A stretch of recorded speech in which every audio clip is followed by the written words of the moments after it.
Cerita tutur merupakan salah satu bentuk kearifan lokal.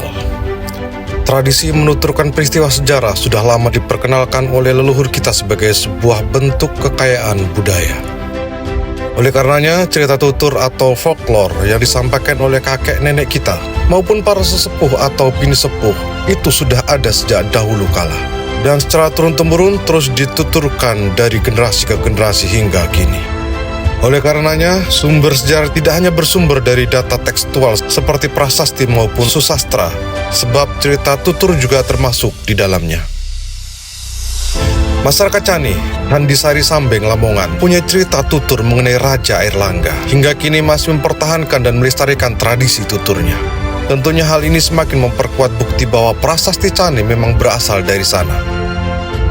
Prasasti Cani 1903 Saka atau 27 Oktober 1021 Masehi dikeluarkan oleh Raja Airlangga dengan gelar Abhiseka Si Maharaja Prakaihalu Sri Lokeswara Dharmawangsa Airlangga Ananta Wikrama Tenggadewa.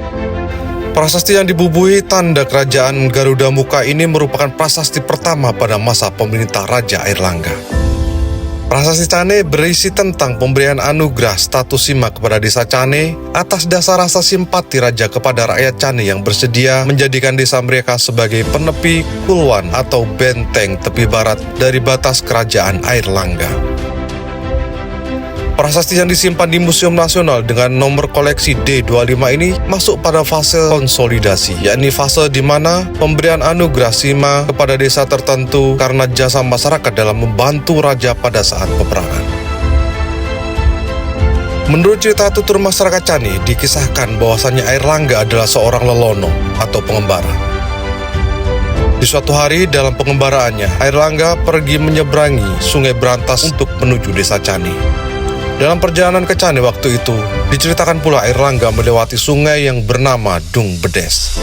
Ketika sedang melewati sungai Dung Bedes, Airlangga dibuat terperangah oleh sosok gadis cantik bak bidadari yang dijumpainya saat sedang mandi. Perempuan ayu itu adalah seorang kembang desa dari Cani yang bernama Puniti, dan jatuh cintalah Airlangga. Akhirnya Airlangga mempersunting Puniti menjadikannya sebagai istri selir yang pertama. Dari pernikahannya dengan Puniti, Airlangga dikaruniai seorang anak laki-laki bernama Panji Garasakan atau Mapanji Garasakan. Airlangga pun menjalani kehidupan bahagia di Cani. Berikutnya ketika sang anak berusia 12 tahun, Airlangga meninggalkannya untuk pergi ke Kediri. Setelah beranjak dewasa, Panji Garasakan hijrah ke Kediri untuk mencari ayahnya. Cerita tutur Cani tersebut memberikan keterangan penting bahwa Mapanji Garasakan dan Garuda Muka sama-sama terlahir di bumi Jenggala, yakni Cani, Lamongan.